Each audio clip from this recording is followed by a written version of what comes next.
Podemos falar de saúde, amigos? Podemos? Gente, boa noite novamente. Meu nome é Maurício, eu estou responsável pelas áreas de saúde e relacionamento com participantes do E-Commerce.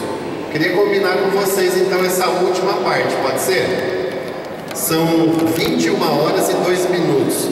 Vamos fechar o último bloco, no máximo até 9h30, o que vocês acham? A dona do pedaço hoje já foi, né? É só assistir o capítulo amanhã que a gente sabe o que ocorreu hoje, então não tem problema. Ok? Podemos seguir? Já pulou aqui, Simone? Obrigado. Pode ir. Gente, a primeira tela que a gente fala é sobre o relacionamento, e a Simone está aqui, é a nossa superintendente de relacionamento. Nós temos uma equipe de 35 profissionais, atendentes, que fazem o atendimento de vocês no dia a dia. No ano de 2018, foram 147 mil atendimentos. Isso significa que nós recebemos 583 contatos de vocês, em média, por dia. É um volume considerável. Dos 147 mil, foram 105 mil telefonemas. Quem ligou para o E-Commerce aqui no ano de 2018? Alguém ligou? Então você está ali nos 105 mil. Nós recebemos 19.300 e-mails e nós fizemos contatos ativos em 16 mil oportunidades. Contato ativo é quando nós identificamos alguma situação do seu interesse e que às vezes o participante não identificou. Então a gente liga e faz o contato, por exemplo, quando um filho está para completar 21 anos. 2, 3 meses antes a gente já liga para dizer que tem que mudar de plano de saúde, ok? Recebemos 3.800 visitas no presencial e 1.700 que a gente chama de institucional ou mídia social. Hoje nós temos um atendente que monitora as redes sociais buscando oportunidade de auxiliar vocês. Então se alguém coloca lá, estou precisando de um endocrinologista, o nosso atendente entra em contato com a pessoa e oferece um auxílio para tentar localizar. Esse é um atendimento de mídia social. Por favor, Simone. Então essa é a nossa central de relacionamento. A nossa superintendente está aqui e com uma equipe de 35 profissionais. Temos um segundo canal que está dentro do relacionamento, que é a ouvidoria. A ouvidoria é o canal de segunda instância. Quando você não resolveu na primeira instância, que é a central, você tem o direito e deve acionar a ouvidoria. A ouvidoria foi implantada em 2014. Naquele ano tivemos mais de 500 ocorrências e fechamos 2018 com 242 ocorrências ou contatos. Vocês veem que a gente está num processo de queda. Desde o início da ouvidoria caímos mais de 50%.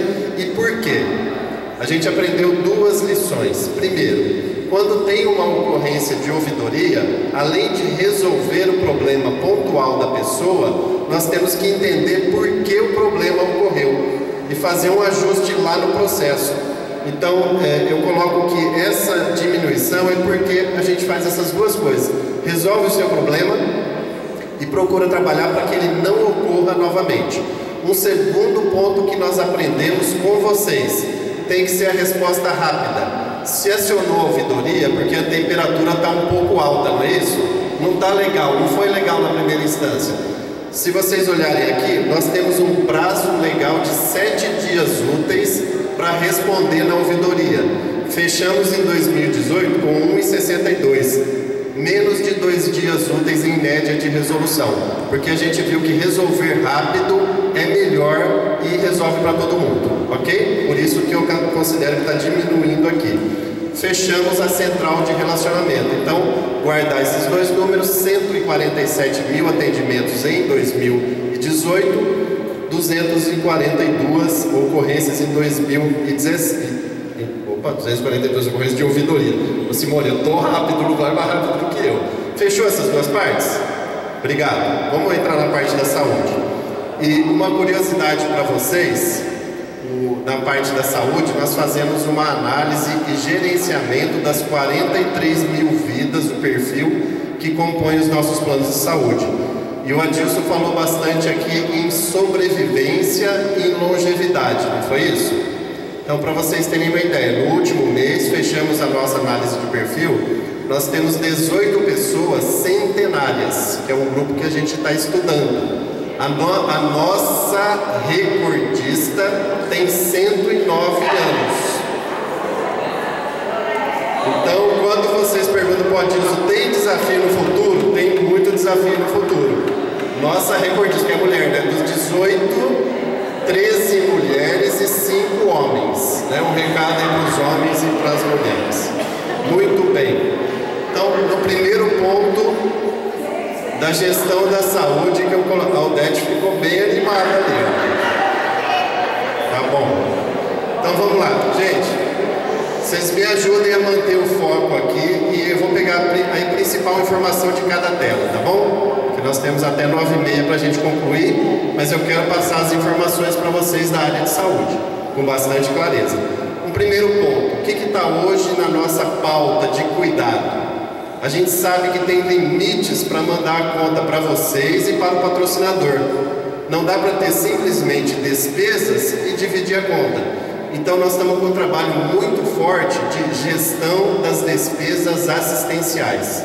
É aquilo que a gente paga para os hospitais, laboratórios, médicos e clínicas. Vou fazer um histórico aqui para vocês. Em 2016, nós pagamos 294 milhões para os prestadores. Em 2017, 329 milhões. E em 2018, 343. Isso é muito ou é pouco? Está subindo demais ou não? Temos dados aqui para comparar. Se vocês olharem em 2017, a inflação médica foi de 20,4%. Vocês sabem que a inflação médica é muito diferente da inflação ao consumidor, de 4, 5%. Novas tecnologias, os preços médicos aumentam muito mais do que a inflação normal. Vocês têm contato com isso diariamente. Então nós conseguimos subir 12% contra 20% de inflação médica. Arrochamos na parte da saúde em 2018. Tomamos medidas que no começo deu discussão com vocês e com os prestadores. Por exemplo, terapias. Nós parametrizamos o sistema com aquilo que é direito dos beneficiários, com o que está no rol da ANS. Por exemplo, um exemplo clássico é psicólogo, sessão de psicologia. Lá no sistema está autorizado 4 sessões por mês, uma por semana. Isso é direito de vocês, está no rol da ANS. Ah, mas precisou de 8 sessões. O psicólogo tem que mandar um laudo para nós explicando por que precisa de 8. Olha, a pessoa está em crise, ela precisa de 8 por um período. Não tem problema, a gente libera. Mas no sistema, no automático, é só aquilo que tem direito. Então são medidas, às vezes assim, impopulares, mas que inibem comportamentos inadequados de prestadores, ok? Como resultado disso, vocês veem a evolução aqui de 17 para 18 já foi menor. Essa foi só uma, foram várias ações. Nós tivemos uma inflação do setor de saúde de 16,5% e tivemos o crescimento da nossa despesa do Economus em 4%. Aqui a gente já colheu mais resultados da gestão assistencial. E uma informação que está fresquinha aqui, fechamos o balanço do primeiro trimestre, balancete já fechado, contabilidade. O ano passado, de janeiro a março, nós gastamos 80 milhões e 200 mil reais. No primeiro trimestre, nós gastamos 79 milhões e 700. Pela primeira vez no mesmo período comparativo, a gente gastou em valor nominal, sem atualizar, menos do que no ano anterior, no período anterior. Gestão da despesa assistencial. E vocês podem nos ajudar bastante quando vocês indicam um prestador que pode estar tendo um comportamento inadequado com os nossos serviços. Contamos com vocês lá na central, avisa a gente. Por favor, Simone. Uma segunda tela da gestão, aqui a gente mostra para vocês. Em 2018, os prestadores, como eu disse, hospitais, clínicas, laboratórios e médicos, apresentaram para nós contas de 372 milhões. E nós pagamos efetivamente 345. 8% que a gente chamou de eficiência. O que significa isso na prática? 27 milhões nós fomos lá discutir as contas. Então, por exemplo, toda conta acima de R$2.000, nós temos 4 médicos auditores no e-Conômicos e 3 enfermeiros auditores. Eles olham essa conta e com o olhar técnico deles, eles falam assim, olha, tem alguma coisa esquisita aqui, tem alguma coisa diferente. E eles vão lá no grande prestador, são as grandes contas, e vão discutir aquela conta. Normalmente a gente volta com uma conta limpa, que se chama no meio, né? Chama conta limpa. A gente volta com uma conta menor.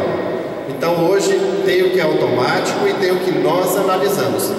Desse cuidado com as contas, nós deixamos de pagar, isso está bem resolvido, não tem problema nenhum com ninguém, 27 milhões. E o prestador, especialmente o grande prestador, você tem que conferir a conta que ele manda para o e-Conômicos e ele tem que perceber que você confere também, porque isso também inibe comportamento. Se ele achar que manda a conta lá da internação e ninguém vai olhar, vocês podem saber que uma luvinha vira 50 luvinhas. É só mudar a unidade padrão em cima de uma unidade para uma caixa. É assim que funciona. Legal, e aqui tem esses 27 milhões, estão bem discriminados aqui. Essa apresentação vai estar no sistema. Por exemplo, vou colocar um destaque aqui.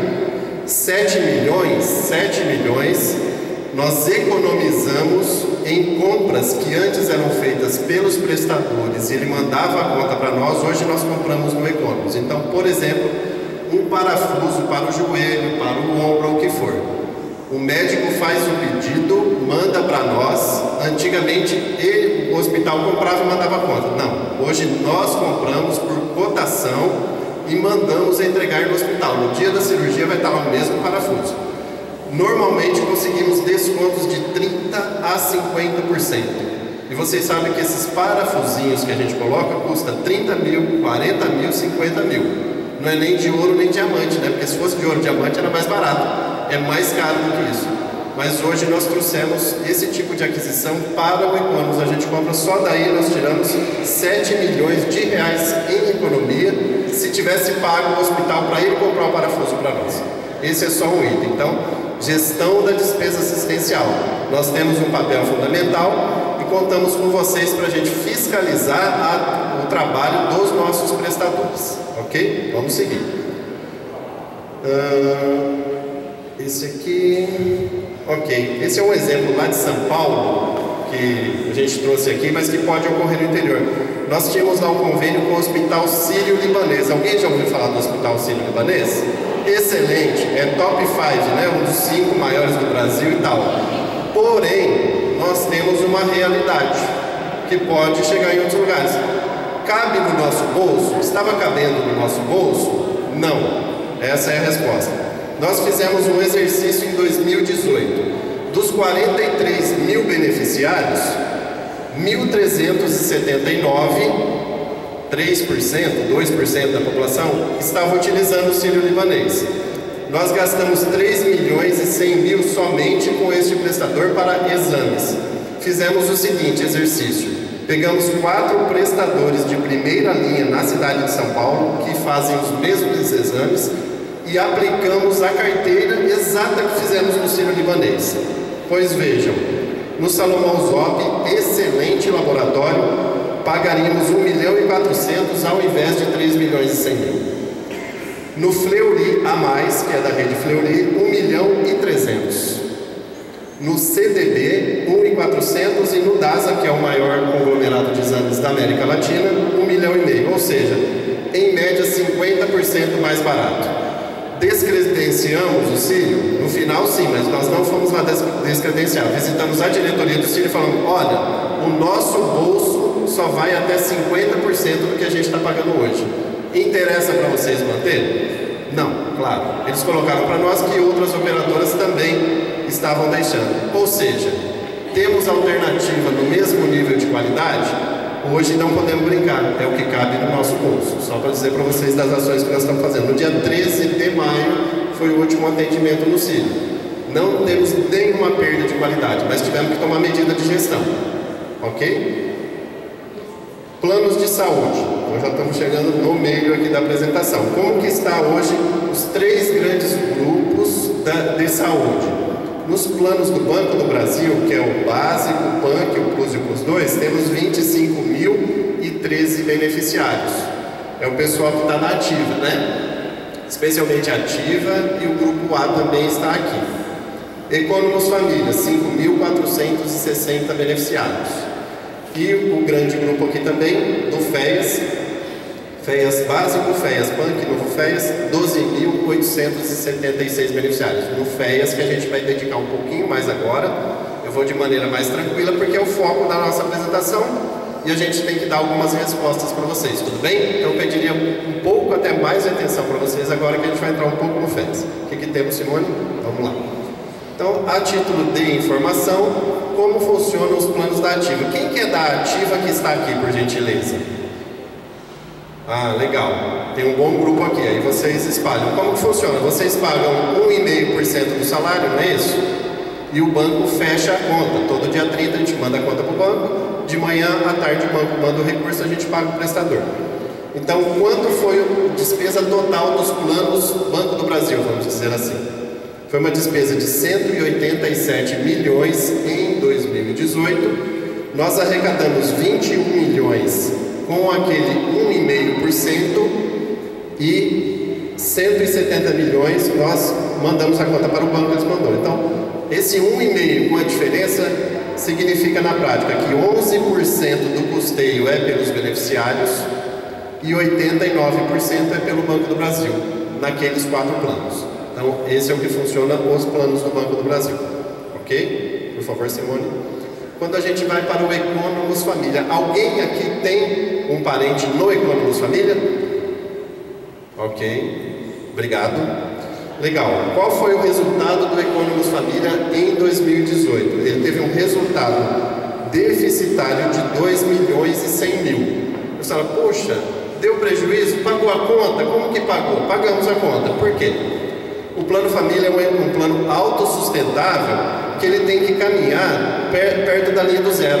Então, todo momento ele está dando um pouquinho de lucro, um pouquinho de prejuízo ao longo do ano.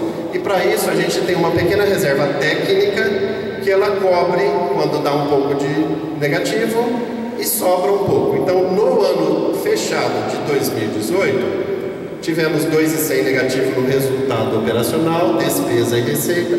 Porém, com a nossa reserva, nós pagamos todas as contas e ainda sobrou uma poupança de 2.663.000.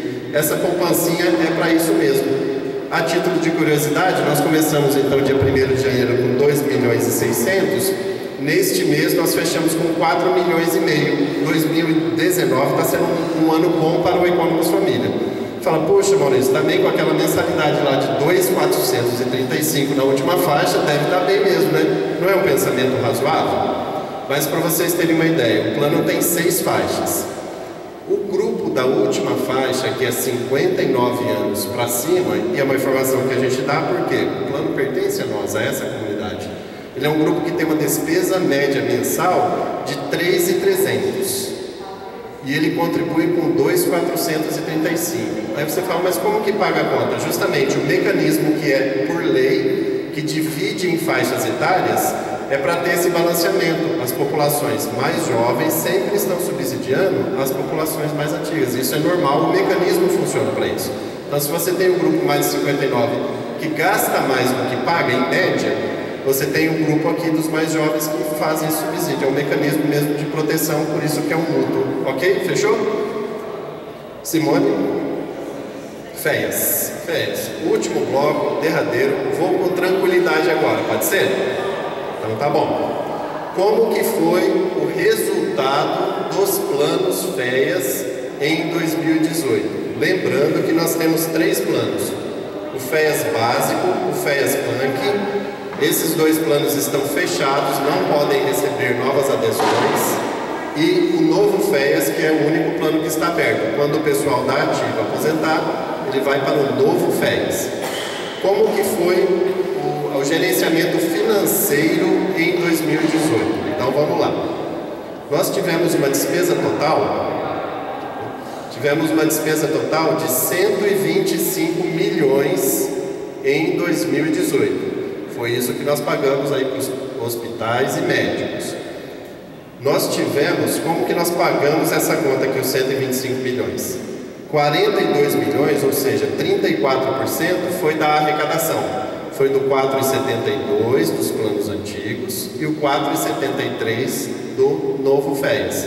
Isso representou, vou dizer a palavra, apenas 34%. Eu vou mostrar por que é apenas. Bom, de outro lado, quem pagou a conta então?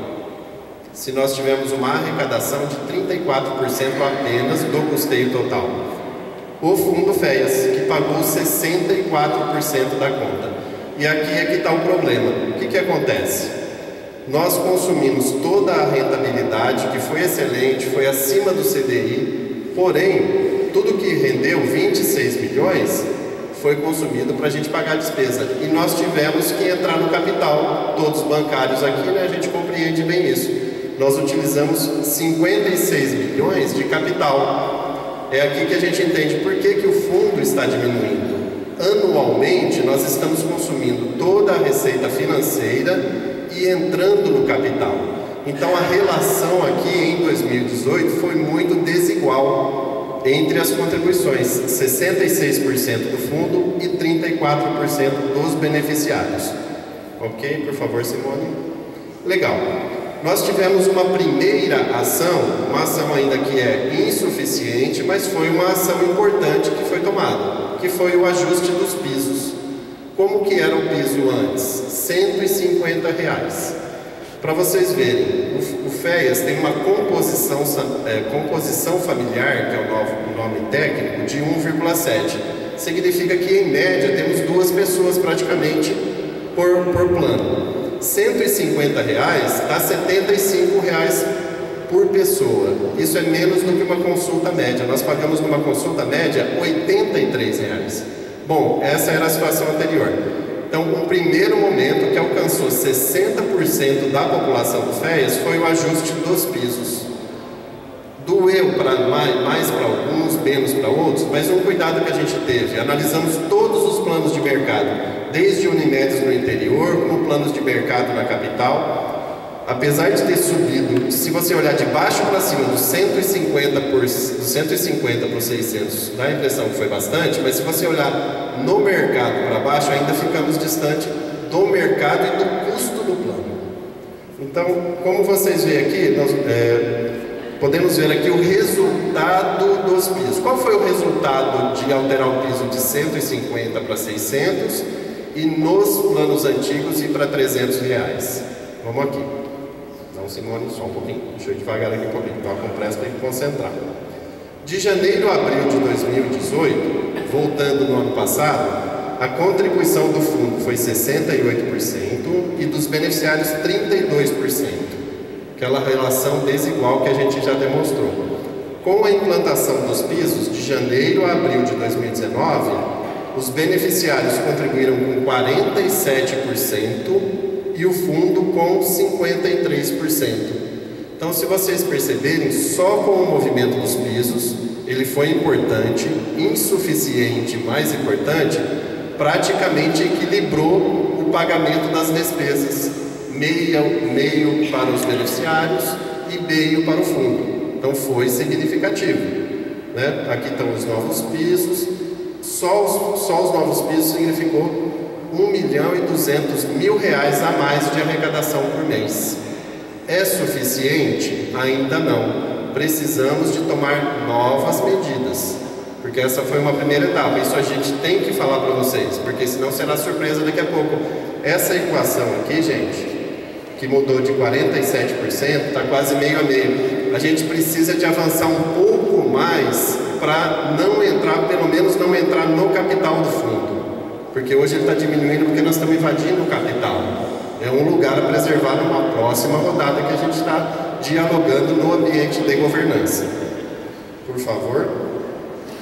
Essa daqui, vou tentar pegar a informação que ele está querendo dizer para nós, né? Porque 9h30 está, né? Legal. Aqui é a última avaliação atuarial do FEAS, que é de julho de 2018. Se não tomássemos nenhuma medida, o que é que isso aqui significa? Quando a gente vê despesas, receitas, resultado e o patrimônio diminuindo. Isso significa que em algum lugar entre 2024 e 2025, o fundo iria acabar. Ok? Essa é a informação desse quadro. Ok? No mês de julho agora, o próximo mês, nós estaremos concluindo a avaliação atuarial 2019. E tem 3 fatores que nós estamos na expectativa para ver quais são os impactos que podem ter nessa avaliação. O primeiro é a alteração dos pisos. Vocês viram lá que os pisos foram significativos, insuficientes, mas foram importantes. Então vamos ver quanto que ele dá de longevidade para o fundo. Uma segunda é o impacto do programa de eficiência operacional que o Adilson colocou para nós. Porque ele não falou ali atrás, mas ele deixou para eu falar agora. Um resultado positivo da eficiência operacional, que o custo para administrar os planos de saúde diminuiu. Então é uma variável da despesa, que é o fundo que paga a despesa administrativa também. Então, como diminuiu, pode ter um impacto positivo. E um terceiro é a gestão da despesa assistencial, que a gente falou para vocês agora há pouco. Vocês viram que a gente esse ano está conseguindo gastar menos do que o ano passado.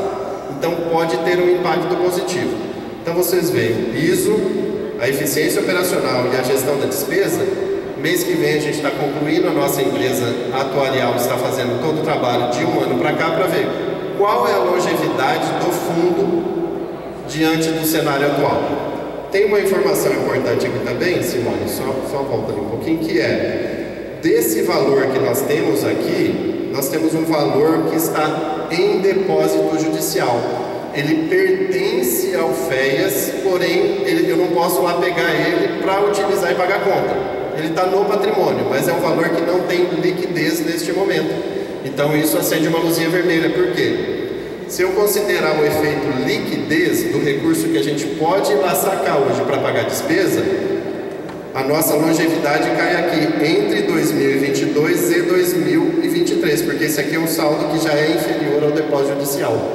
Tá claro? Então, contando o depósito judicial entre 24 e 25, é a longevidade da última avaliação, sem o depósito judicial entre 22 e 23. Ou seja, como gestores, nós temos que tomar medidas, porque podem ter discussões judiciais, nos perguntar, mas o Banco do Brasil e tudo.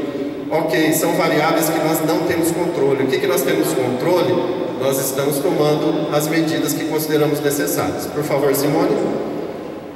Perguntas que nos fazem, e a gente está publicando. Depósito judicial, então, 135 milhões. Esse pertence ao fundo, mas está bloqueado. Por favor, Simone. Aqui eu vou pedir a ajuda do presidente. É para a parte da judicialização. Desculpa, amigos, é que a parte de judicial fica comigo lá. E aí já responder, cadê o... Nesse ponto vamos responder 2 pontos ali, ó. Déficit do FEAS, cadê o patrocinador? Né? E auditoria do novo FEAS, já. Aqui nós temos um quadro das ações judiciais de saúde. 1.312, né? Beneficiários que estão organizados em ações individuais ou pequenos grupos. Esses aqui têm as contribuições suspensas por liminar, e algumas, cerca de 800, já com trânsito em julgado, não vai pagar mais. Nós temos 90 ações que o banco foi condenado a pagar 60%, e o participante paga 40%, só 90 ações. Nós temos 1.552 pessoas que estão naquela ação coletiva da FACESP, e temos 515 que pagam regularmente. Isso aqui do plano FEAS básico e FEAS banco, porque as ações são todas contra o 472. Nós temos só 10 ações contra o 473, e essas não tem ninguém sem pagar. As ações são todas contra o 472. E aqui a gente vê essa questão do banco e algumas publicações que dizem que as ações pedem para o banco pagar. E as ações pedem o quê? Isso está nas ações, está nas publicações que nós já fizemos. As ações individuais, que é o mesmo escritório que patrocina, e a ação da FACESP, ela pede o seguinte: tem 4 pedidos lá.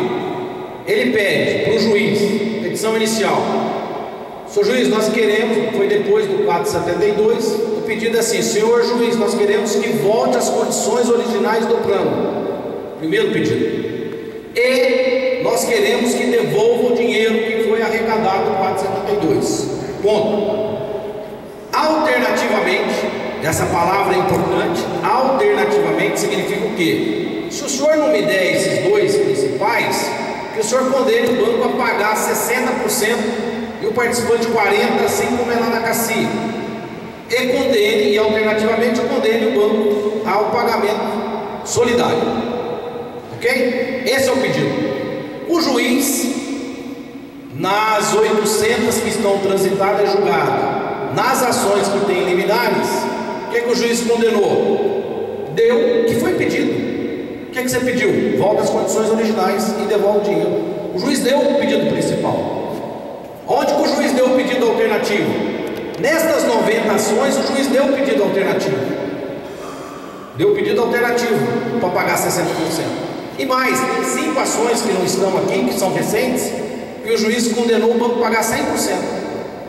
Nessas ações que o juiz condenou o pedido alternativo e não o principal, o banco paga os 60% e paga os 100% nessas 5 ações, porque é decisão judicial, não tem como correr.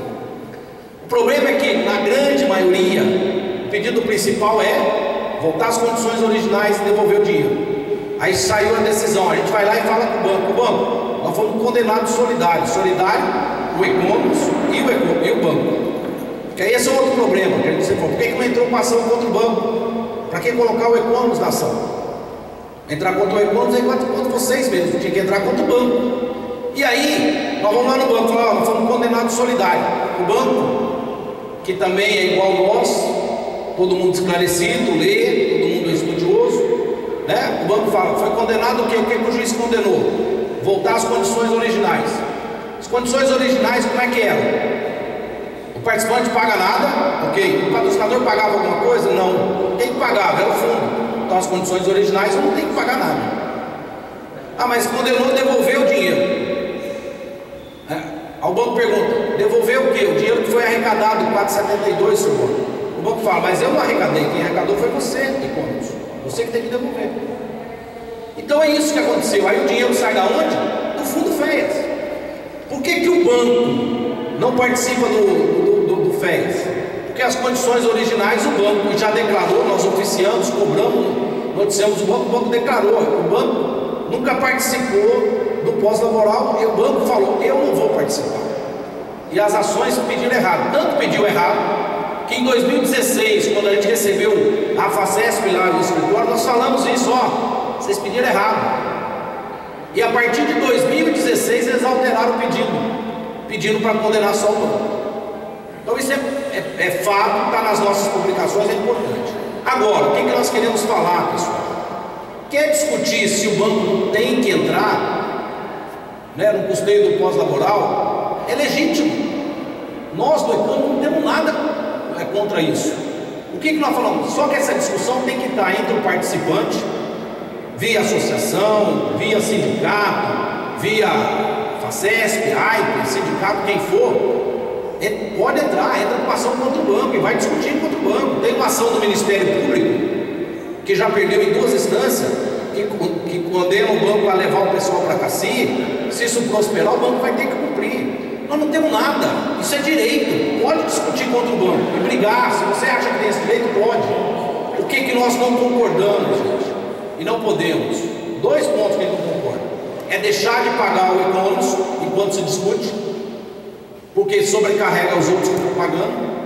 E nós não podemos, volta a tela, o dinheiro acaba em 2025. Essa discussão pode demorar mais do que isso. A ação da FACESP, por exemplo, a gente publicou agora, ela foi para o STF. Lá no STF vai julgar. O que está se discutindo uma ação da FACESP desde 2010? Até agora está discutindo só competência. Quem que deve julgar? Justiça do Trabalho ou Justiça civil. Essa discussão foi parar agora, entendeu? No STF, porque é matéria constitucional. O STF vai decidir se é a Justiça do Trabalho ou se é a Justiça Civil. O STF definir isso, que foi agora dia 14, o STF vai levar uns 2, 3 anos para decidir. O STF foi ter duas decisões, falou: não, a competência é da Justiça do Trabalho. O processo volta para segunda instância aqui no TRT em São Paulo para começar a discutir o mérito, se é devido ou não. Se o STF falar não, é a Justiça Civil, o processo se extingue na trabalhista e vai lá para civil para começar tudo do zero. Conclusão: o dinheiro vai acabar antes dessa ação da FACESP. E o que nós estamos discutindo? Independente do que tem aqui de discussão com o patrocinador, essa ação do Ministério Público, por outro lado, já perdeu em 2 instâncias, pode ser que se resolve agora. Se o pessoal pós-incorporado for para a CACI, resolve o problema do FES. Outra, nós brigamos, a diretoria, convencemos o banco, não foi nenhuma entidade, nós convencemos o banco, convencemos o movimento sindical que estava na mesa de negociação, para incluir na proposta da CACI a possibilidade de, porque tem que alterar o estatuto da CACI, a possibilidade de migrar do pessoal dos bancos incorporados entrarem na CACI. Esta condição estava na proposta, que foi rejeitada agora pelo pessoal da CACI. A expectativa nossa é que, se ela fosse aprovada, pudesse pegar o pessoal da ativa e o pessoal pós 2009 e ter a possibilidade de ir para a CACI, também resolver o problema. Então, o que nós defendemos é muito claro, gente. Tem 2 vias para discutir com o banco: judicialmente ou negociado. E aí vai ter outros rounds aí da CACI que tem que se discutir a questão do pós-incorporado. Então a gente não discute isso. Pode ter, o banco tem os argumentos, vocês têm os argumentos, é legítimo, vamos brigar. O que tem? Isso tem que estar numa avenida aqui separado. Agora, nós não podemos, como diretoria, deixar o dinheiro acabar para faltar saúde para vocês. Então, quando a gente mexeu no piso, e a gente vai ter que mexer mais no plano, né? Pensar num reajuste aí que possa atingir todo mundo, porque o piso pegou só a base. Nós temos que pensar um reajuste para ajustar, equilibrar o plano, para dar um fôlego para essas discussões com o patrocinador avançarem. Só que nós não podemos deixar ficar assim: estamos discutindo, vamos discutir, o banco deve, o banco não deve. Nós, como dirigentes, se esse dinheiro acabar, você chegar no hospital ali com um infarto e o pessoal não atender você, o problema é no CPF nosso. Você sabia que o dinheiro ia acabar, como é que você não fizeram nada? Não fizemos porque o banco, estamos discutindo lá com o banco, e daí? O que existe de definição? O que existe de definição dentro da entidade é que o plano é mantido pelo fundo, e o patrocinador já se negou, falou: eu não vou pagar. Alguém tem que convencer o patrocinador, se acha que tem direito. Então, só para ficar claro, não temos nada contra as ações judiciais. Nós temos contra 2 coisas: as pessoas deixarem de pagar o plano, porque sobrecarrega quem está pagando, e a gente não fazer nada sob o pretexto de que nós temos um direito adquirido que está em discussão, um direito que a gente julga ser um direito adquirido em discussão. Então isso é um ponto que tem que estar claro. Por que a gente tem que tomar medida, gente? Está aqui, não tem mágica, o dinheiro vai acabar. Outra questão que pergunta: cadê a diretoria do Novo FEAS? Que aí o pessoal fala: o problema foi o Novo FEAS. Foi aprovado no Conselho Deliberativo uma auditoria, vai ser feita uma auditoria de todo o programa FEAS, porque não foi só o Novo FEAS que contribuiu para o esgotamento dos planos. Por exemplo, você tem um depósito judicial, que usou recursos do fundo, está lá e ele está rendendo Selic careca. Vocês entendem capitalização, né? Você imagina emprestar um dinheiro a juros simples, sem compor. Quer dizer, esse dinheiro que foi 51 milhões, hoje está em 135. Se ele fosse capitalizado, ele estaria em 280 milhões. Então nós temos aqui uma perda para o fundo de 130 milhões. Então vamos fazer auditoria de tudo, de ver. Então, assim, apesar que a auditoria não resolve, a auditoria é só para achar se tem alguma coisa errada, e se tiver, pune. Isso vai ser feito. Então está respondido isso aqui. Vai ser feita a auditoria de tudo, do Novo FEAS, do FEAS, de tudo que possa ter acontecido. E se achar alguma coisa, vai ser punido. mas não resolve, porque o problema é faltar dinheiro e o dinheiro acaba em 2025. Então só quero deixar claro que as ações, esse é o contexto, e a gente tem que adotar as medidas necessárias para isso. Sim, o plano hoje, gente, o plano dos aposentados é pago por quem? Pelo fundo e pelos participantes. Hoje é assim. Se o dinheiro acabar, quem vai pagar? É os participantes. Agora, nós estamos falando isso. O participante começou a pagar a partir de 2009. Até 2009 não se pagava nada. Só que o dinheiro no fundo parou, não entra mais dinheiro no fundo. Essa é uma realidade, gente. Isso nós temos que colocar para vocês, como a gente colocou em outros momentos. Mas nós vamos responder a dúvida de vocês no final. Só para... Nós vamos responder. Nós vamos abrir a palavra para o microfone, como a gente fez na Previdência. Pode ser? Posso passar a última tela, então? Última informação? Por favor, Natilson. Gente, para finalizar, então, se vocês perguntarem, bom, o que é que está na agenda da diretoria com relação à saúde? Qual que é a nossa pauta para os próximos meses e anos? Vamos falar primeiro aqui do FEAS, então. O primeiro item que está aqui, ó, reajuste das mensalidades.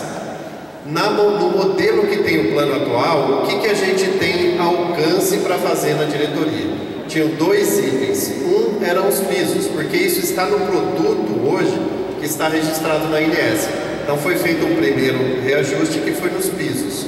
O outro que nós temos autonomia junto com a governança é no percentual, naquele 4,72, 4,73. Como nós estamos na área de relacionamento, muita gente pergunta para nós assim: Maurício, Simone, só pegou a base da pirâmide, quem ganha menos? Realmente, os pisos alcançaram 60% da população, é um número significativo, e ele pegou de quem ganha 12 mil de renda bruta para baixo, que é o INSS, o BD e o Prev Mais. A gente escuta de quem ganha 12 mil para baixo, de que subiu só para eles. Porém, quem ganha 12 mil para cima fala para nós assim: até quando eu vou subsidiar quem ganha menos? Então, no encontro lá de São Paulo, uma beneficiária falou: vocês têm que fazer uma ginástica, hein? É verdade, é uma ginástica. Então, a população acima de 12 acha que está subsidiando os que ganham menos, e quem ganha de 12 para baixo falou: poxa, eu fui prejudicado porque só nós tivemos o benefício. Mas só tivemos o reajuste. Então, na segunda variável, então aqui, ó, reajuste das mensalidades, para a gente ser transparente com vocês. A primeira variável, que é dos pisos, a gente fez a proposta e foi aprovado na governança. A segunda variável é no percentual, temos que atuar ali também. Para vocês fazerem a conta com o plano de vocês, o FEAS, ele tem um custo per capita mensal de R$1.000 por beneficiário. É só você pegar aqueles 120 milhões que a gente gastou em 2018 pelo número de beneficiários, que é 12.800. Você vai encontrar esse custo. Então, custa por pessoa, por mês, R$1.000. Então, o piso, o máximo do piso foi para 600.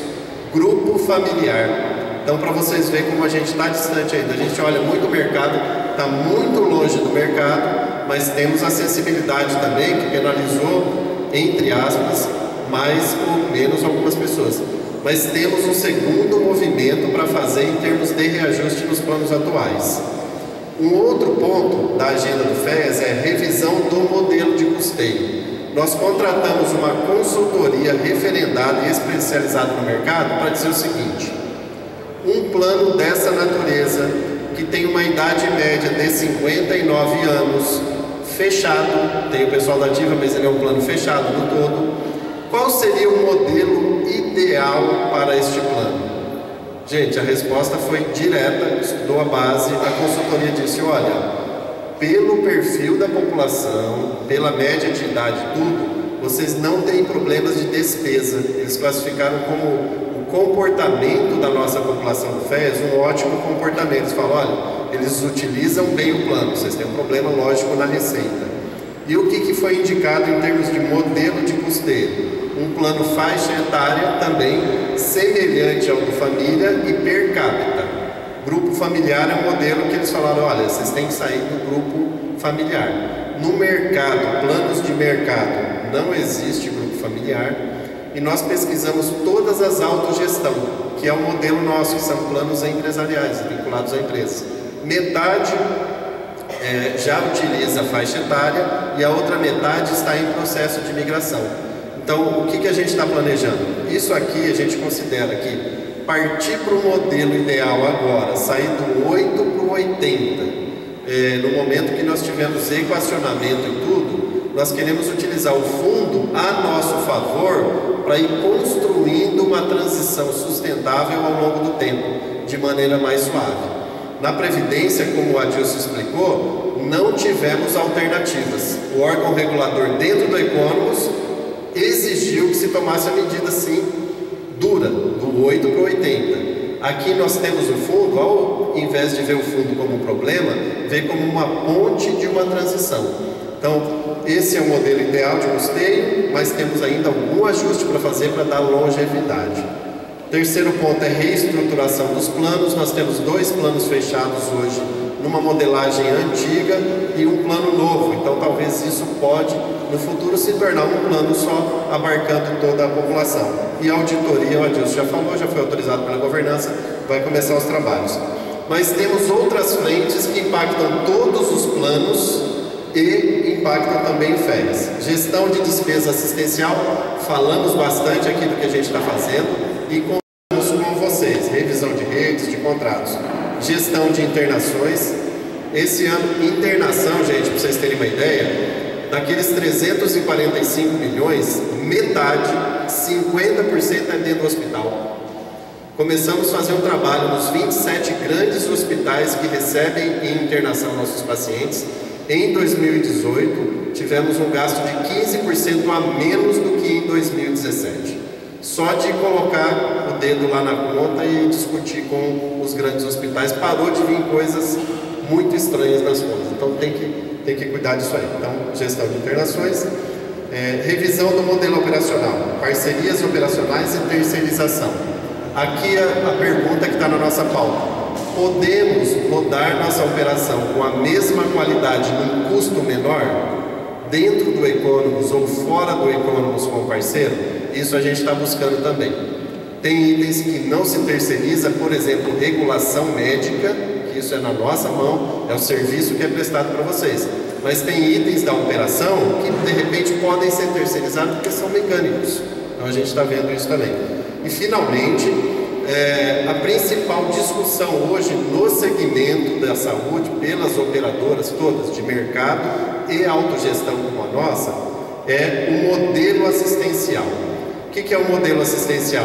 O modelo do Brasil clássico é ter um cartão na mão e você percorrer a rede. O beneficiário tem toda a liberdade de percorrer a rede, ir no hospital em outro, ir no médico em outro. Então, hoje começa a ter trabalhos de gestão do paciente. Então, por exemplo, você começa a perceber que um beneficiário está frequentando muito pronto atendimento. Ele está indo em vários médicos de uma mesma especialidade. Ele foi em 3 cardiologistas no mês. Você tem que capturar ele está precisando de ajuda. Ele está precisando de orientação. Então, nós estamos conversando com várias entidades e prestadores que já fazem esse trabalho, analisando os resultados, que é gestão, tem um nome técnico lá que se chama gestão da jornada do paciente. Então, por exemplo, gestão de pacientes crônicos. A gente tem um acompanhamento, quando a pessoa que usa muito o serviço da saúde, antes dela sair procurando um prestador, tem um telefone de um médico para atendê-la, para orientá-la. Então, o modelo assistencial, a alteração também está na nossa pauta, com o intuito de gerir os planos de saúde. Então, terminamos aqui. Queria agradecer vocês. Aqui na região, que eu me lembro, nós tínhamos 2 situações mais críticas, que era Lençóis Paulista, Ourinhos. Eu tive também em Botucatu, há uns 2 anos atrás, estava um ruídozinho lá. Me parece, o Tonon é um colaborador nosso, o Silvio é um colaborador nosso, o Edgar, já pegando mais a região de Marília, ali é um colaborador nosso, eles têm o meu celular, se alguém precisar de um contato, indicar alguma situação que a gente precisa de entrar, por gentileza, nos acione, que a gente entra em todas as situações. Pelo que me conste, não estamos devendo nenhuma agenda aqui na região. Todos os problemas que foram apontados, a gente foi em loco e procurou resolver, né? A Odete lá está com o meu celular agora também, né, Odete? Odete, um zap só por semana, só um limite, hein? Menos. Então tá bom. Passar a palavra aqui para o Adilson para fazer a finalização. Ô, gente, desculpa. Antes de abrir uma pergunta de vocês, matando todo o tempo do mundo, queria agradecer a gente estar aqui a presença do Edgar. Edgar é conselheiro lá fiscal do Economos, está lá com a gente na batalha, ajudando a gente a buscar as melhores alternativas. Obrigado aí pela participação, Edgar. Então você está, mesma coisa, levanta a mão, pode fazer a pergunta, estamos à disposição para discutir qualquer assunto de saúde agora.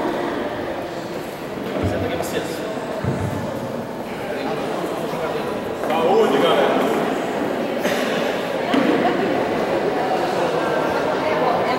Escuta, atenção, você já falou da importância daquele seguro que eles compravam, que eles vendiam seguro daqueles 150 milhões, né?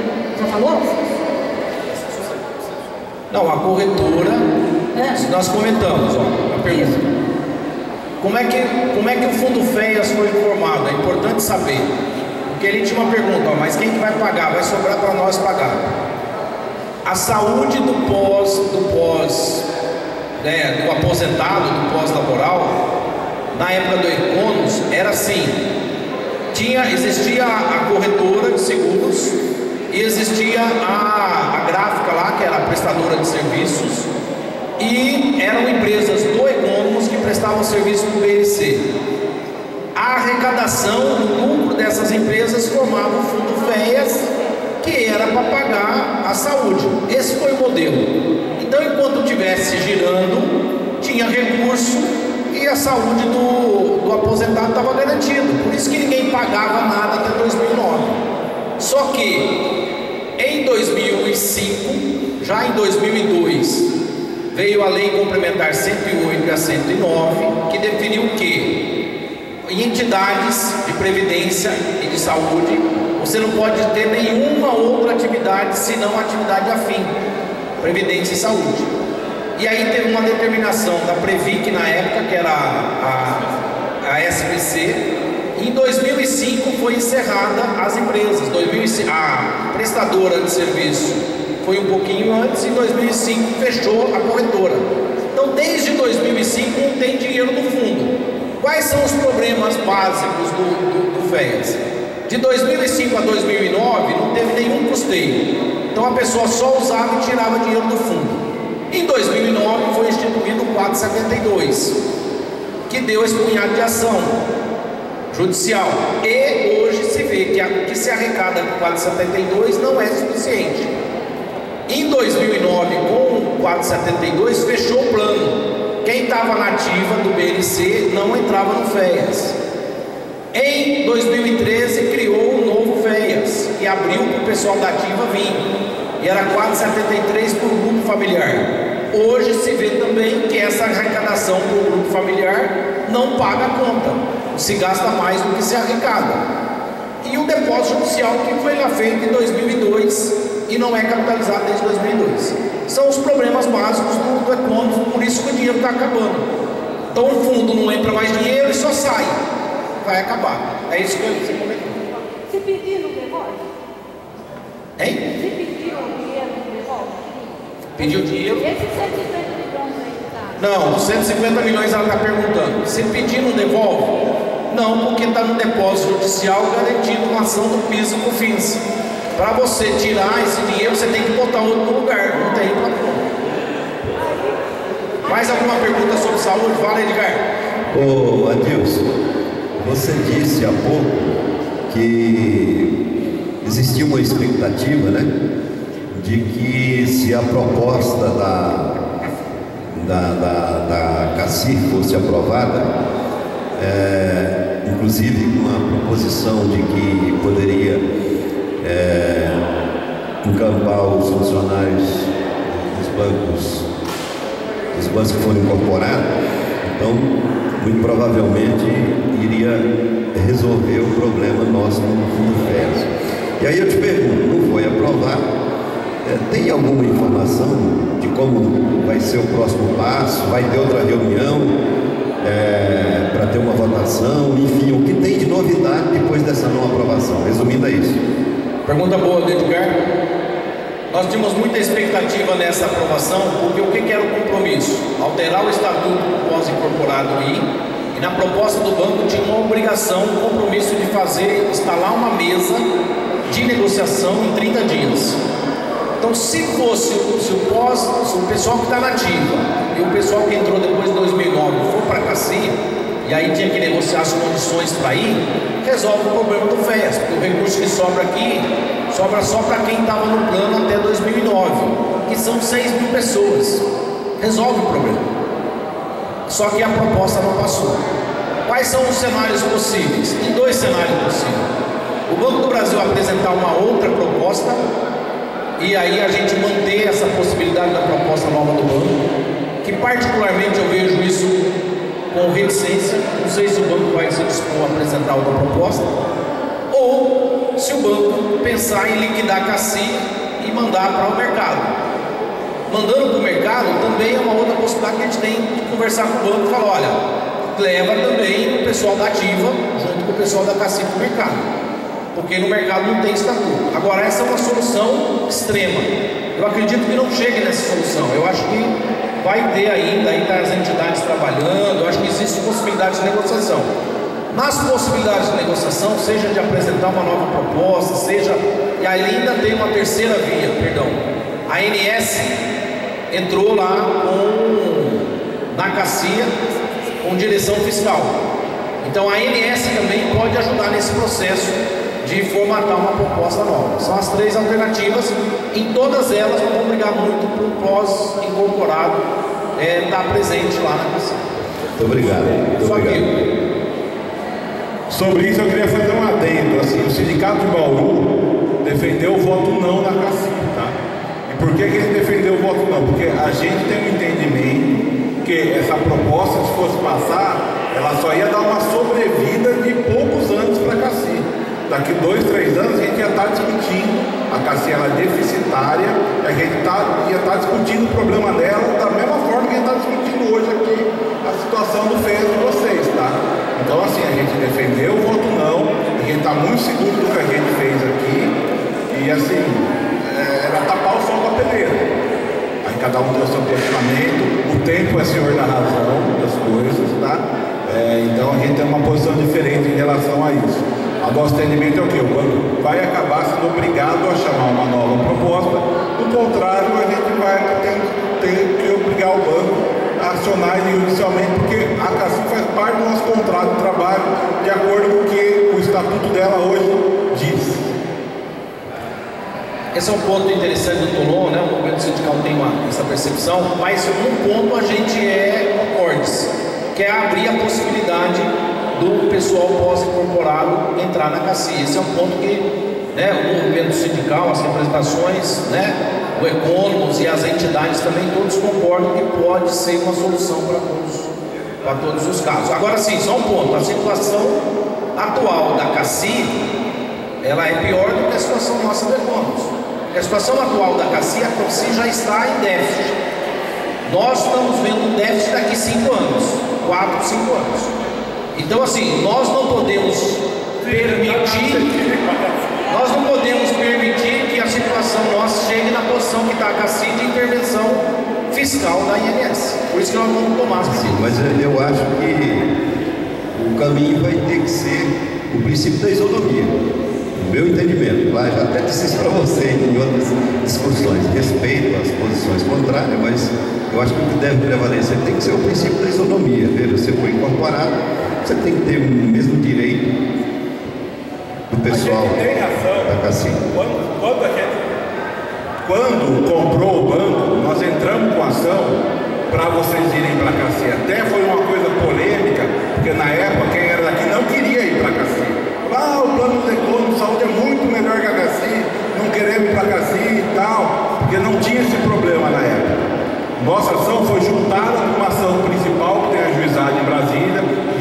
vitoriosa em primeira e segunda instância. Então a gente tem essa ação aqui, tá? Ela está andando e está juntada com uma ação em Brasília. Agora, assim, hoje tem um problema concreto, que é que a CACI está deficitária e tem esse risco de intervenção da ANS. Mas assim, foi ajuizada essa ação em 2010, logo em seguida da compra da nossa casa. Eu acho que tem que ser por aí. Obrigado, viu? Obrigado. Agora assim, ó, nós somos concordes nisso, nós até torcemos o pessoal ir para a CACI, que resolve o problema de todo mundo. Só que isso depende, isso é que nós tentamos, apesar da gente acreditar e todos aqui estamos pensando igual, tem que convencer o banco, a CACI. E esse processo de convencimento tem duas alternativas. Negociada, discutida, debatida, que a gente sempre acredita que é a melhor possibilidade, ou judicialmente. O que nós estamos só falando é assim, enquanto isso se discute, a gente não pode deixar de tomar as medidas necessárias, porque senão vai faltar saúde. Faltar saúde nós não podemos permitir. Mais alguma questão? Ali a moça aqui, ó. Desculpa se eu não souber me expressar bem, mas como pode ser interessante, como pode resolver o problema se a CACI é deficitária? Eu não consigo entender isso. A pergunta dela é boa. Como que pode resolver a gente mandar para a CACI se a CACI está numa situação deficitária pior do que a nossa? É que a proposta da CACI, o Colombo comentou que eles até são contra, porque a proposta que está na mesa não é uma solução definitiva. Lá a proposta da CACI, ela equilibra o plano, né? Porque faz um reajuste, tem um valor por dependente, limitado a 7,5 do salário. Então, pelas condições da proposta, melhoraria a condição de solvência da CACI, daria uma sobrevida aí de 3 a 5 anos. Agora, vai ter que discutir isso sempre, né? Sempre vai ter que estar se discutindo. Então, não é ir para a CACI na situação atual, que está deficitária, é na situação nova que está sendo proposta. Tá? Mais alguma pergunta? Situação de arrumação. E sim, a situação arrumada. Mais alguma questão, gente? Elenira, só mais uma adendo na discussão da CACI. A ação que a gente ajuizou lá atrás, ela parte do princípio de que a CACI faz parte do contrato de trabalho, tá? Então, é aquela discussão de que o que o banco gasta com a gente, ele tem que pôr na proporcional do que diz hoje o contrato. A gente contribui com 4,5, o banco com 3 ou 3 e o 4,5, 3 e 4, né? 4,5. Minha cabeça já não está funcionando legal esse horário.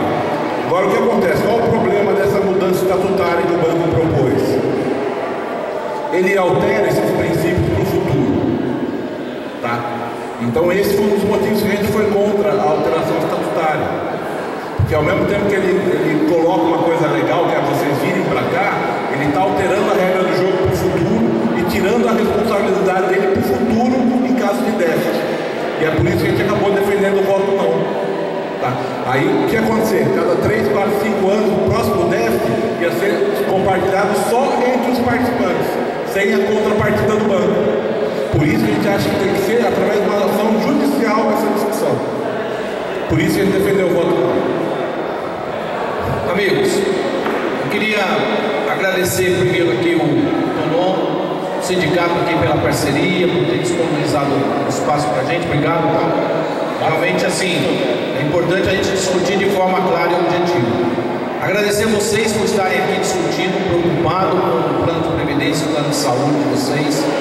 Não vai faltar empenho, dedicação, esforço dessa gestão, dessa diretoria, para fazer o que for preciso para manter o salário em dia de vocês e a saúde, a assistência à saúde de vocês, custe o que custar. E aí, o programa, eu acho que a gente precisa unir esforços nesse momento, seja das entidades, da FACESP, da AIP, dos sindicatos, do Econômicos, da comunidade, para a gente trabalhar em prol e discutir alternativas para solucionar. Queremos discutir o passado, quer discutir o passado, né? Fazer auditoria, apuração, quer discutir com o patrocinador se ele tem que entrar mais ou menos na previdência ou na saúde, não tem problema. Nós não somos divergentes nesse assunto.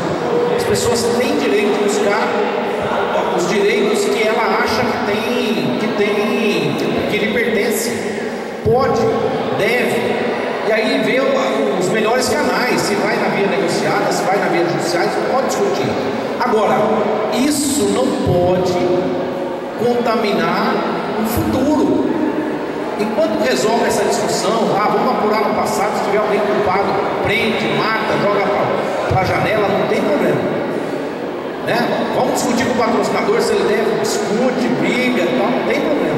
Agora, nós não podemos, sob esse pretexto, deixar de olhar para o futuro, porque se a gente não dá para pagar para ver, gente, nós não estamos numa idade, 50 anos eu tenho, 51 anos, nós todos aqui já vivemos bastante.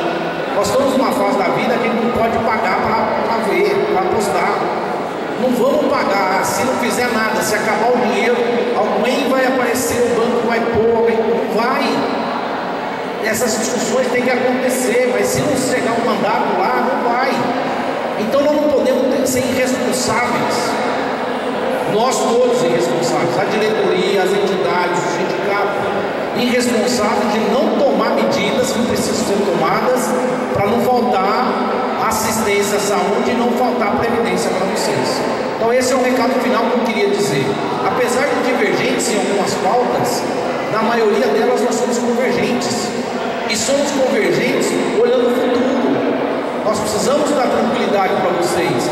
Tem uma senhora que falou aqui, qual que é a tranquilidade que nós temos para frente? É isso que nós temos que buscar.